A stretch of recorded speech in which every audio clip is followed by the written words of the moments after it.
YouTube. It's Mike here. I have decided to try these things here. I found them. I was looking through all the gardening section that's left at Walmart while I was waiting for some stuff yesterday. It says it's for indoor plants. It's called Sticky Sticks. It's for fungus, gnats, aphids. Ooh, a word I'm not going to even try. Anyway, you can read it for yourself if my glare will stop.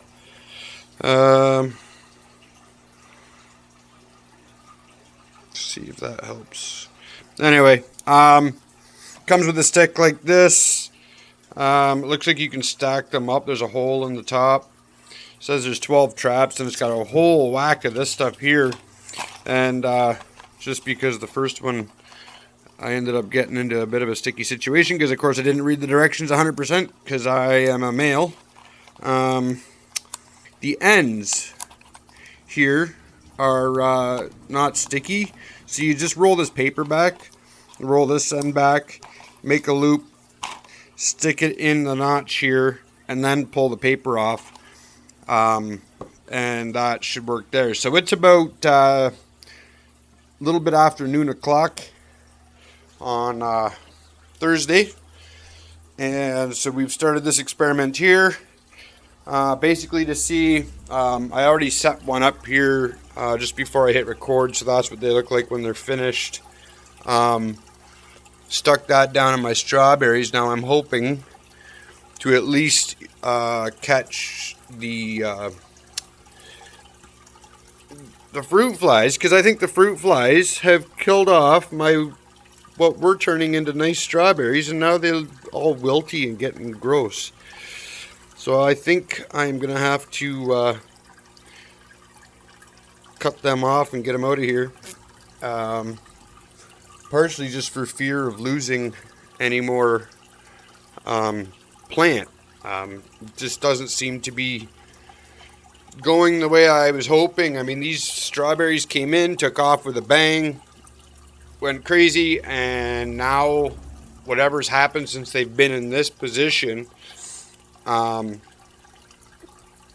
it's not even this position because they did so well for the first little bit, and it seems to be, if you can see, like these fruit flies or whatever they are. And I also did notice the a few small bugs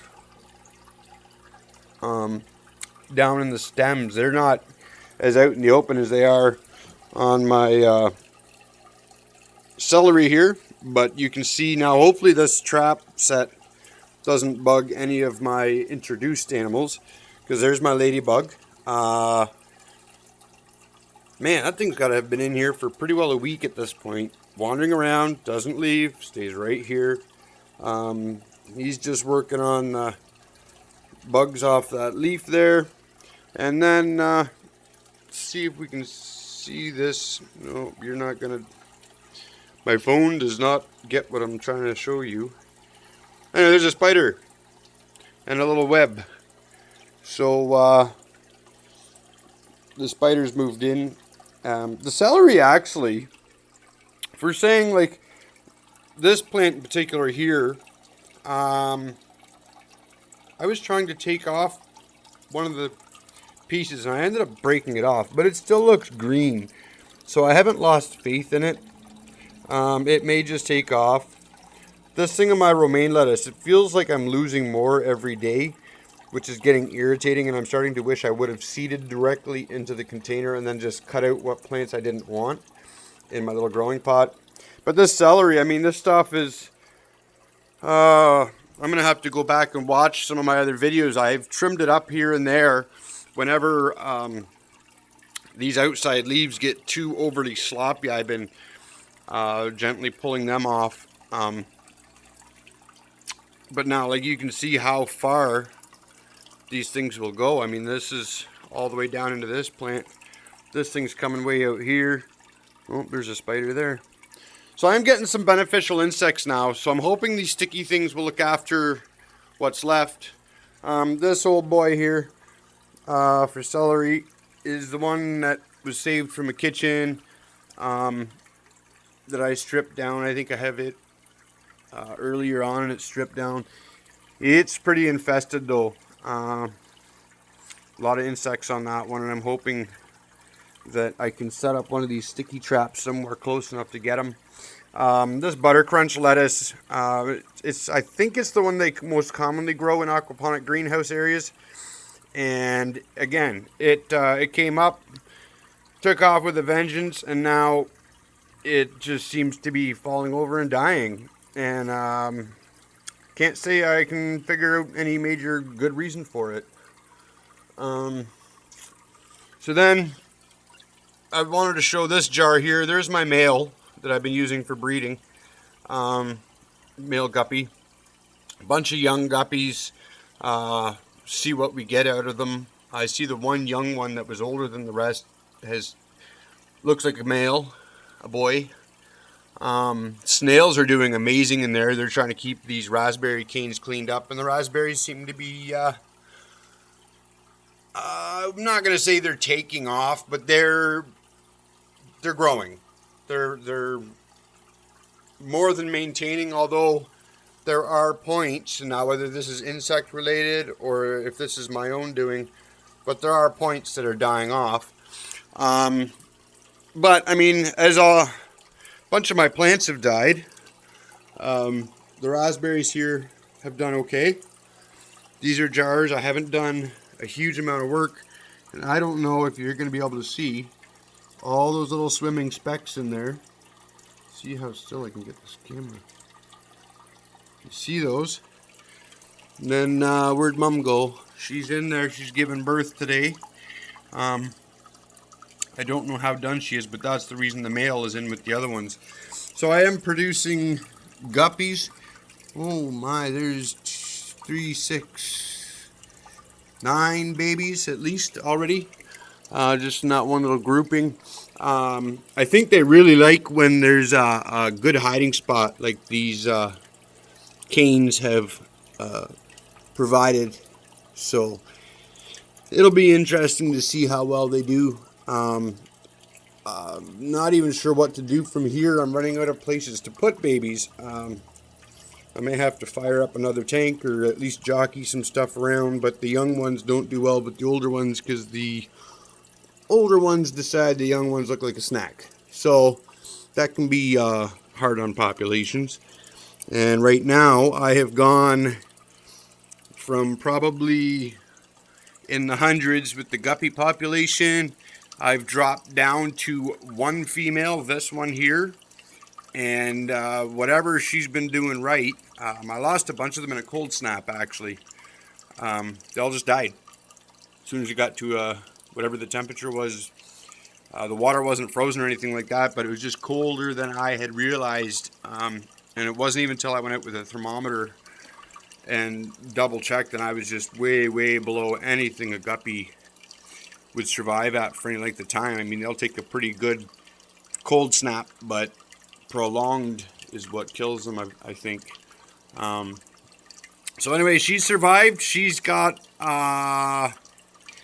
what do they call that? Spina bifida? Yeah, she's crooked. It's a genetic defect from lying and inbreeding. But so far, the babies all look good. Everybody looks straight. Even her older ones here. The male I'm using is pretty well guaranteed not related, so that should give all right offspring. And I'm impressed. I mean, this girl has produced quite a few young, and here's hoping that she keeps that up. And hoping too that, you know, I got my ladybug going here. I got my strips out now. I got spiders hanging out, eating stuff up. And I mean, like these strawberries, they're not giving up. There's fresh flowers. So that's where I'm at today. Another update. Yeah, turned into another long video. But I hope if you find it interesting that's good. I guess that's the other thing I should have pointed out, even though I'm already long. This here is a tube. It was part of a cleaning apparatus for sucking out rocks. I've made sure it's overly full of water. I've bridged it between the two tanks. I've got the ends down. This one tank, I think I had some I think it was lacking some beneficial bacterias. And also it was spiking heat a little bit. So I've got the heater dialed way down, actually off, I think, at this point. And then to make sure that the balance of the tanks and to keep the bio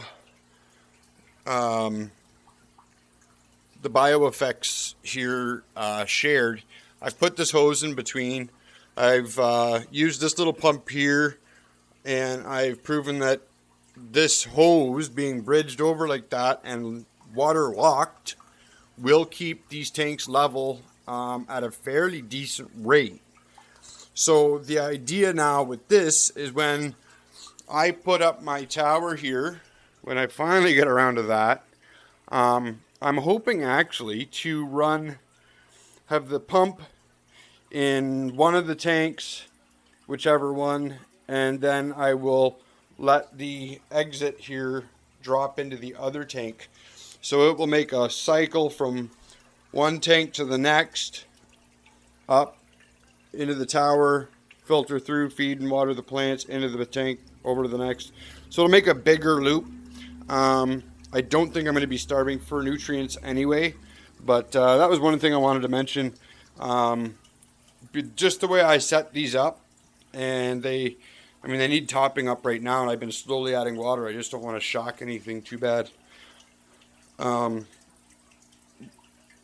yeah, it's going quite well as far as my sharing method here. I wasn't quite sure if it was going to work the way I wanted it to, but it's working better than I had anticipated.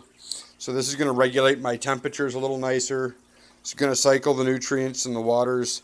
Each tank has its own aqua clear filter. They run a sponge, a charcoal, and then a bio nugget, whatever you want to call it. It's a stone that'll hold bacterias and whatnot, and so that's working. And then from there, I have the sponge filters with the air. Each tank has its own air stone, and each tank has its own heater. Although this tank on this on my right is hotter because there's a vent below it, and it seems to be really affected by the amount of heat coming through that vent, where this tank on my left tends to be a little more consistent. So hopefully by creating this loop, I'm going to regulate everything out a little bit nicer, and it's just going to hopefully just work a little bit better, a little more even. It'd be like having one large tank with a divider in it and the water allowed to go in between. And now I am trying to figure out, I just noticed this, I did not put any guppies in this tank. And there's a guppy in there. And I wonder if this tube is big enough that he could have swam from this tank over to this tank. And it wouldn't surprise me knowing what these guppies are like. They're pretty amazing little things. They might not take extreme cold, but they will do some pretty interesting stuff. So that's that. Again, hope you are finding this interesting. If all else fails, it's good for my documentation. And any questions, comments, concerns, leave comments below. And I'll get back to you as soon as I can. Thanks. Ciao.